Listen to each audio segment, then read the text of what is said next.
Radio Freccia. Libera come noi. Okay, I think we have it. I feel like I'm hosting a quiz show right now.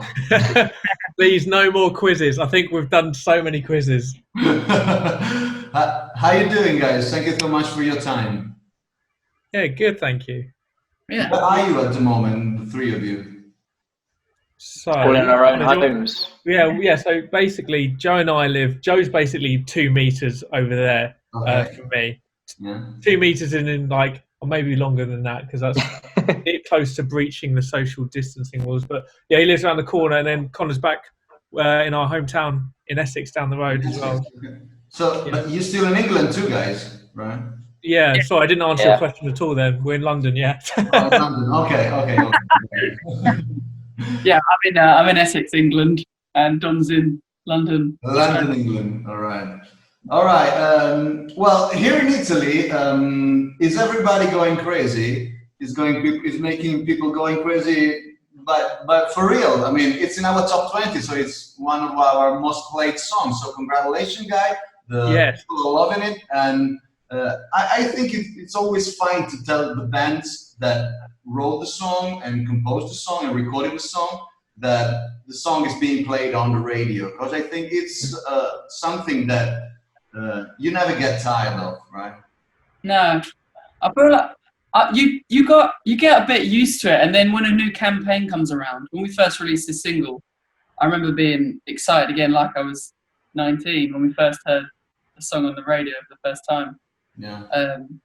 It was really exciting again to hear it. You don't lose it, do you? I find it so strange still that we get played in different countries, and not only that we get played enough to start charting. Like, that is always going to be a bit mad. But yeah, thank you for playing it so much. That's pretty cool. This song went through like a weird stage where it was like, oh, it's like we've got a riff, and then it was like, oh, it's a cool song, like we might record it, and then it was like, oh, it's a cool album track, and then it became like the first single, and now it's getting played on Italian radio. So yeah, it's really cool.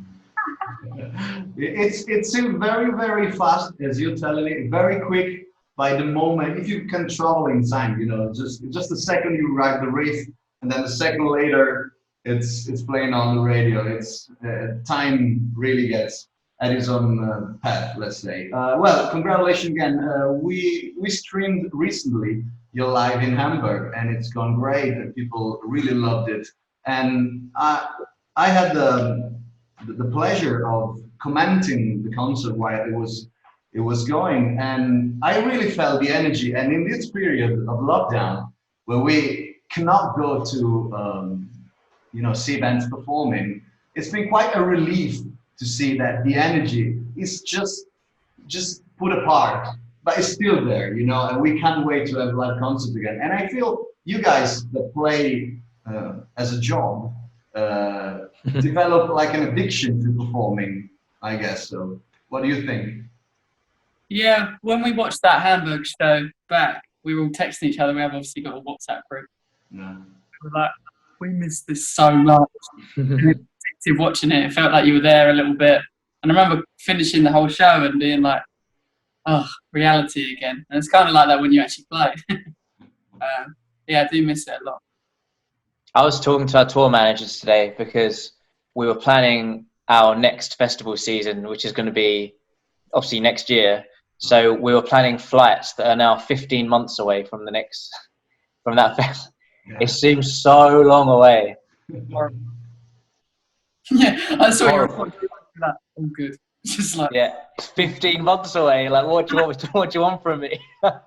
Yeah, that's crazy. It made us miss it, and it also made me realise that we're probably going to have to do a lot of rehearsing before we go back out on the road again, because we were pleasantly surprised at how it sounded, and I was like, if I picked up a guitar now, I wouldn't be able to get through the whole set. Not at all. You remember that new jam section we did, yeah? 100%. Yeah. Like, I ran it through yesterday.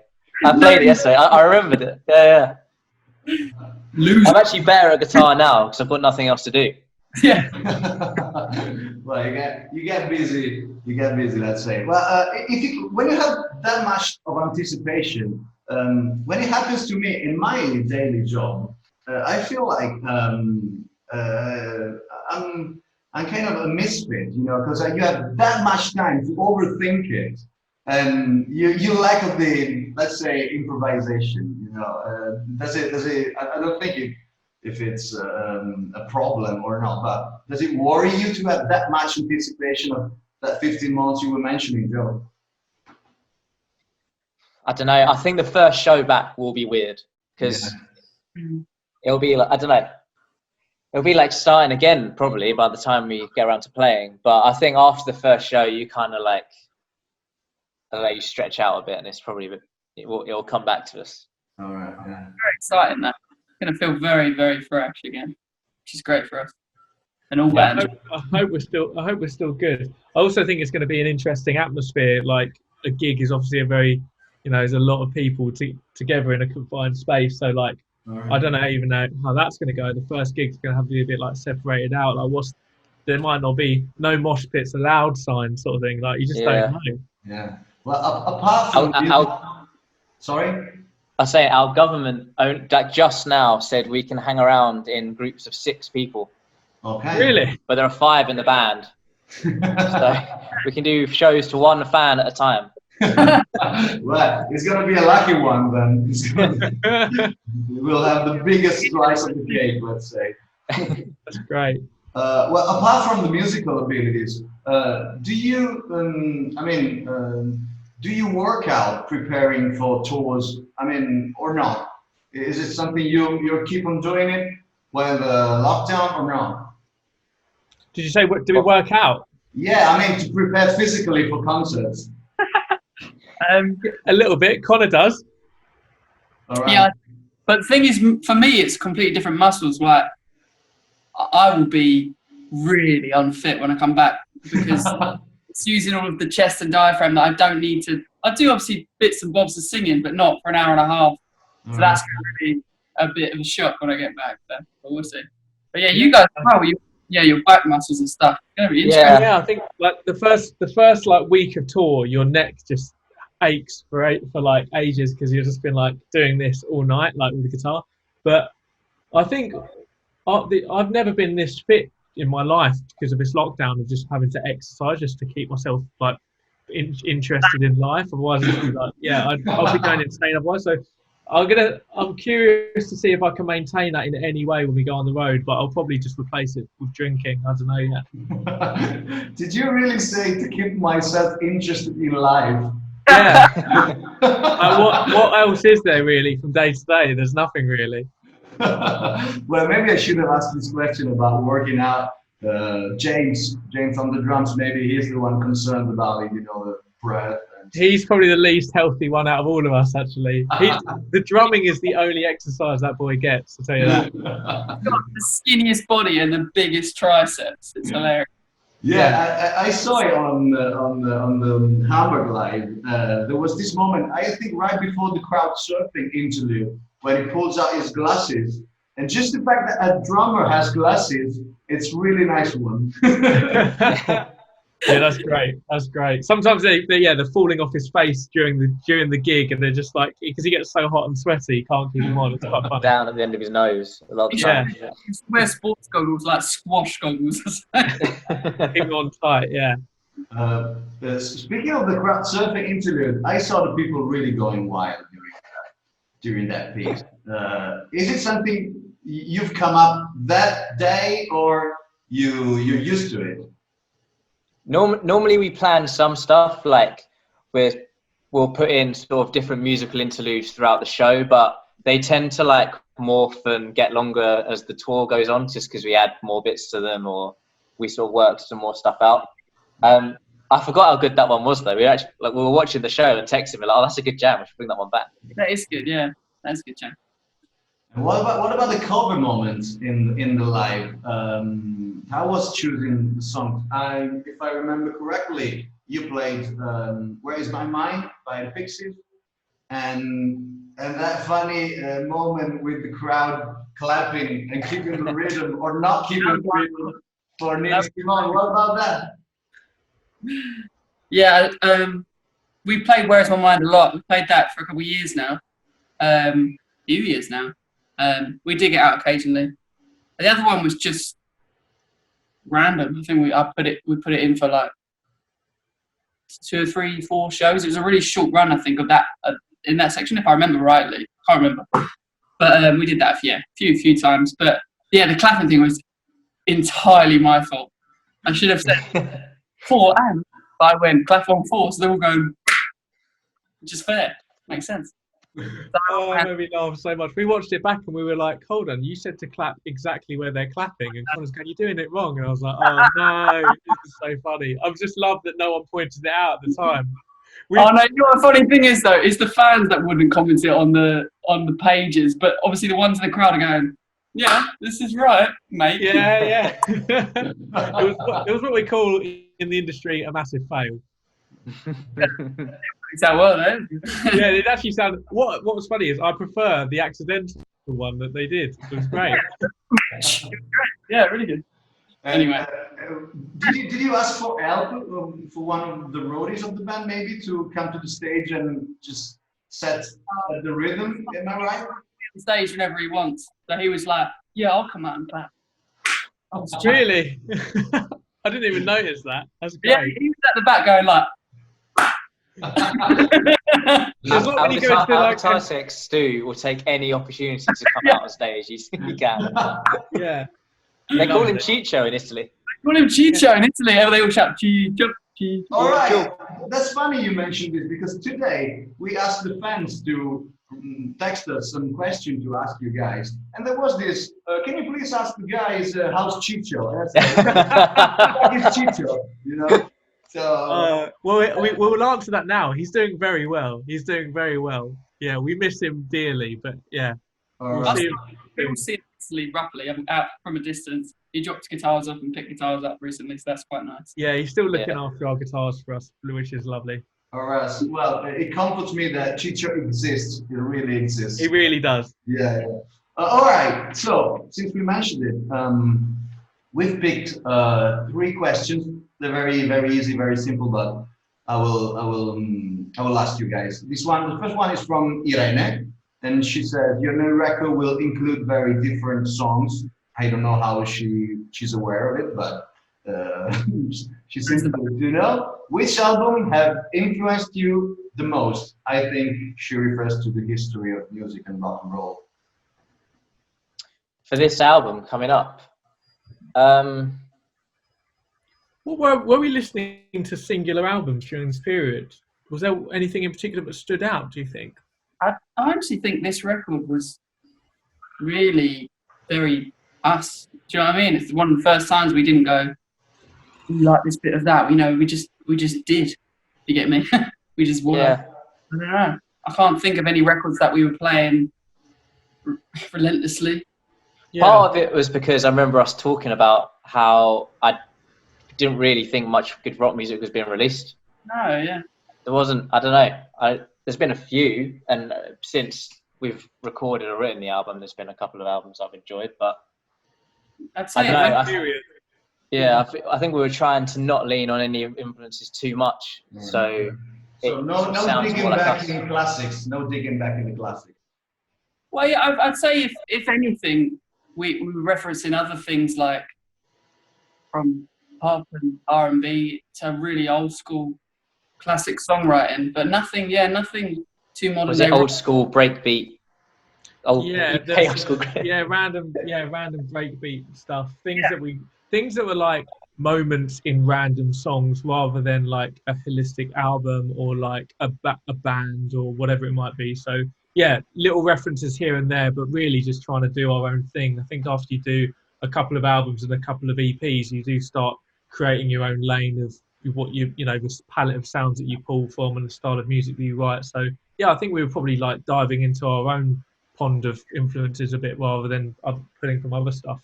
We say that now, don't we? Say, oh, that's what we did, rather than, oh, that's what Tom York did. Well, yeah, changed now from stealing from you, yeah.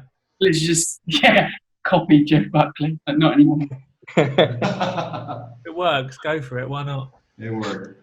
That's the important stuff. Marina, she's the second one. During lockdowns, do you write new stuff, or did it lower your inspiration maybe because of boredom, isolation, apathy? That's a very happy question, as you know. I've written quite a lot. I think obviously we haven't really been able to meet up together, so we haven't been able to like exchange ideas. But like I've got like a bank of ideas that we're sort of waiting for when we get back together. I think the trick for me was like automatically you just want to write about being in lockdown or write about coronavirus or write about the situation, but I feel like it can get dated quite quickly and be quite on the nose, and that's not really what we wanted to do. So I don't know, I sort of tried to focus on like using it as an example, but the song being about something completely different. Yeah, I think I'm similar in that respect. It's like one thing I've realised in myself is I can't be like, okay, wake up, have my morning smoothie, have a coffee, have a shower, sit down at 9 a.m. to write some great music, and then take a break for lunch and then write music till 5 p.m. It's like that just doesn't work. Like if you're about to eat, you know, some cauliflower and potatoes and whatever I had for dinner last night, and then inspiration takes you, you've got to just let it go cold and write your music. So yeah, I think when inspiration strikes, you've just got to jump on it. But organising your writing to when like into like structures, it's like into structure just doesn't work for me at all. Totally. I think just staying open to being creative. I think we've all been being creative the entire time. But it's also good to do nothing as well and to like settle within yourself. I think that's been really healthy for a lot of musicians. I mean, we just came off the back of writing like an album. Like we've written a load of songs really recently. So I feel like, I don't know, we were quite lucky though in the fact that I know I was talking to Dom about it. When we finish the album, normally you feel a bit drained of creativeness because you've written so much. But I don't know, I didn't really feel that way. So at least I've had some time to actually sort of get some ideas down now.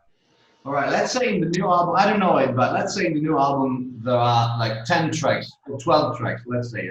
I don't know it. You will tell me if you want to. How many didn't make it to the album? I mean, were put apart? How many, Dom? You must have them. I've got the folder in front of me. I can tell you right now.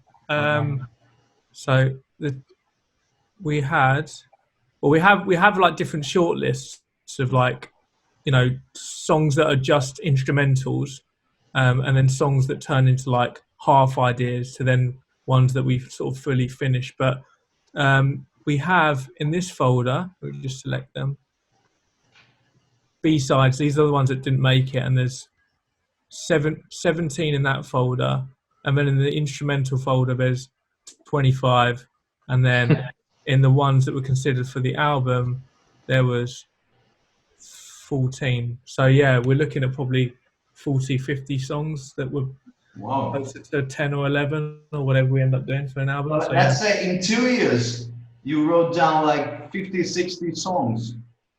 Yeah, and probably some others that don't even get that far. Like there's probably way more ideas that just don't really make it past that initial stage. But yeah, I think it's probably about right. Don't be too impressed though, because the ones that don't make it aren't very good. Yeah. Anyone could do that. Yeah, we do that on every album. It doesn't mean it's My mom can do that. She can write 70 songs. They're rubbish though. Yeah, it's quality. All right, the third one and the last one is from Alina, and actually the question is very simple, and it's like, when will it be released? But the funny part is that the, let's say, introduction to the question is, I am a nothing but thief groupie. So, did you know you had some? Yeah, that's nice to know. I mean, we've got to be careful what we say, because we've all been in long-term relationships at some point. So yeah, I think that's nice to know. But I mean, to answer her question more directly, we can't tell her when we're releasing the album for sure. What we can say is we're aiming for this year. And I think that's vague enough, isn't it? Right. Yeah, it'll be this year, but don't know when. This year. Well, that's reassuring for the fans. When we streamed the concert, a lot of people like undermarked how good Particles sound. So I just wanted to tell you guys that people really love the song and really love Amsterdam as well, and all the other songs in the set list. But can you tell us the story behind the these two songs behind Particles and behind Amsterdam? Particles was written on a tour bus, mostly, wasn't it? Yeah, it was. Yeah. I think we might have been in America at the time. Yeah. We were. I just written some like a couple of verses of lyrics down, or maybe or just the chorus maybe, and then I guess you already had the music for that one. Yeah, I think it was. Yeah. I think I've been listening to a lot of Biffy Clyro and Kings of Leon, and it was way more guitar driven at the start of the song, and then it changed when we got into the studio. But we sat there and spent a lot of time together working exactly out how the chorus was going to be built, because we knew there was something special in there. And actually, funnily enough, we went to record it without even having a verse or pre-chorus. So I think we had like lyrical ideas, but the actual song wasn't finished. And then we wrote a lot of it in the studio days before it was recorded, which is probably we're not one of those bands that goes into a studio with no songs and then just goes, we're going to write an album and record it all in one go. We go in like pretty like prepared with like quite fleshed out demo ideas. So that was a bit of that's as risky as it gets for us going in without like a verse and a pre-chorus. I don't know if we obviously delivered, which was a relief, but yeah, I think it was in our heads like where it was going to sort of end up, like even though we hadn't written the verse, like I don't know, we knew what the chorus was, we knew what the function was, we knew what we needed to happen. So the chorus has such an identity, it really led. Yeah. Not easy songwriting for the verse and pre. It's never easy, but it had a shape that we knew we could follow. But then it kind of turned into, I don't know, that verse is like kind of like musically has more of like a hip hop vibe to it almost. It's not straight up like rock. Yeah, that was Mike Crossy was just changed the verse up massively. It was a good shout. Just leave it to the drums and bass. And then to answer your question about Amsterdam, God, I can't even. Can I remember? I definitely had an instrumental for that. Like at least the instrumental started out that sort of detuned guitar riff at the start was actually an acoustic guitar, and it sounded quite happy. Yeah. And then we changed it. Are you trying to make the Amsterdam was more like a ukulele song on the beach, like on the sunset stuff? Yeah, it could well have been. And then the quick way to make something sound cool, which is a production hack here, is just detune it. So detuned it quite a lot, and then the chorus was mainly led by the lyrics. So like we had this kind of rocking instrumental, and then the lyric just like basically dictated the melody, and Connor decided to add a scream during the recording process, which is my favourite bit. So I'm glad he did that. And yeah, that was it. The verse didn't have lyrics until we got to the studio. Actually, that was just all like mumbled. We're like, okay, I think the melody is going to be kind of like this, and then that was all worked out in the studio.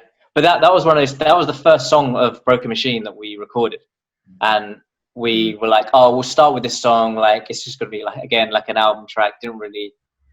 I don't know. It was just an exciting song to record. But then once we finished it, we were like, oh, we've got something on our hands here. All right. Connor, do you take care of the lyrics? Sorry? Do you take care of the lyrics? The only one in the band, or do you join? Joe does them. John. Enough of I do, yeah. All right. But is it something you always do in the creative process, or do you like jam in writing, let's say, the lyrics? I have like loads written down. Like I have like streams and streams of stuff on like paper and like on my phone mostly. Always write, like constantly writing. And then I kind of, sometimes if I'm writing an idea, I'll sort of get one verse down and be like, okay, I think the song's going to be kind of about this. And then I'll move on to something separate. And then I tend to sort of finish the lyrics off in the studio once I know the songs have been recorded, mostly. Because otherwise you end up just writing a load of lyrics that don't go anywhere. All right, guys, thank you very much. I can't wait to have you back in Italy, and can't wait to have you back in the studio whenever you want. Feel free to come and join us. Italy waits for you, and really wish you all the best. Thank Brilliant. you Thanks so so much. much. Thank you. Appreciate it. See you soon. Grazie mille. Thank Ciao. you. Ciao. Ciao. Radio Freccia. Libera come noi.